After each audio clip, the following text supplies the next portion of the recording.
Well, everybody, happy Sunday. Last night, 10 o'clock, spreader broke on me. That should make all my haters happy to keep giving me thumbs down. But, yeah, I'll show you what happened here.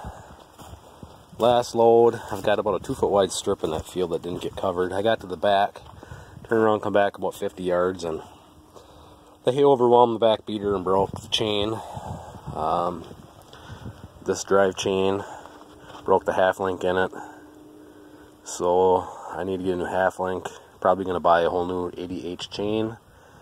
And this bearing went out. I don't know if that bearing went out when this thing happened or if it went out before that. So that chain or that bearing needs to be replaced. I need to get that mess apart and get that bearing out of there, which ought to be interesting. But as you can see, my beaters are getting built up with all the net wrap that was frozen to the bales that I couldn't get off.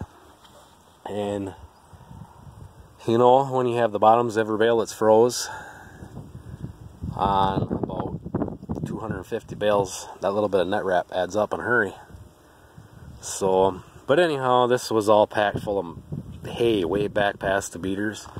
As you can see, it's all pushed forward. I use the pallet forks, come down from the top, push it all back, then come in through here, push it back, then go back, and got away from the beaters. So the beaters, I can get to them now. So yeah, I didn't show yesterday that I added this bracket here and this chain tensioner because what was there was busted off and missing.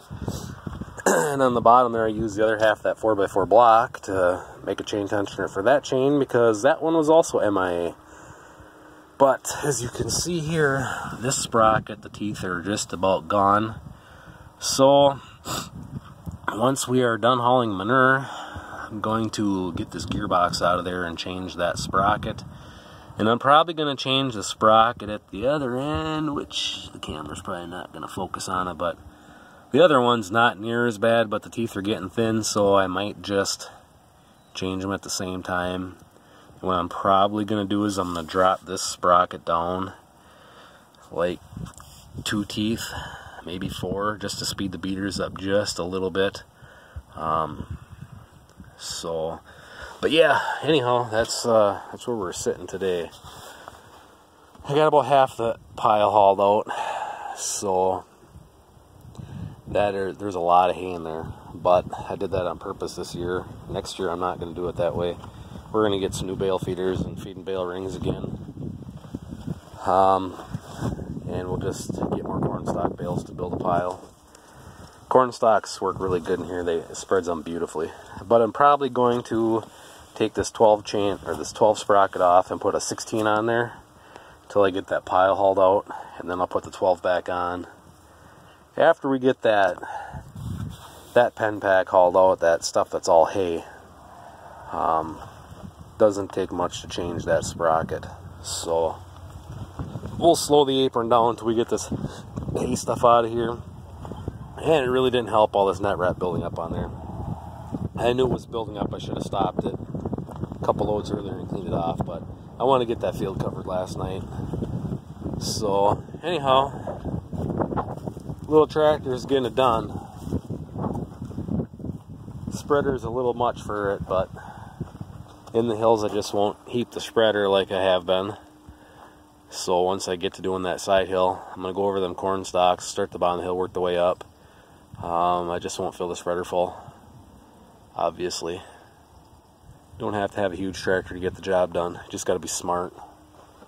But everybody thinks if you have a 500 bushel spreader, you might as well try and get 600 bushel in there every load. So, but it's getting the job done.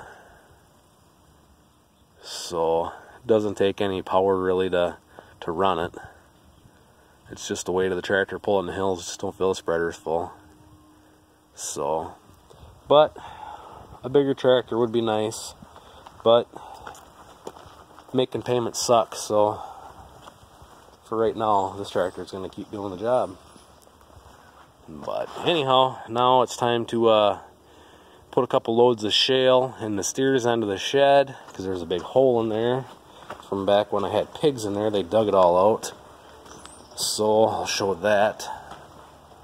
I've got shale piled up outside and a bunch more to put in here, but as you can see, it drops way down. So I gotta lock these kids outside, open up that gate, clean it out just a little bit more, and then build it up so it's all level, so it's ready for cement.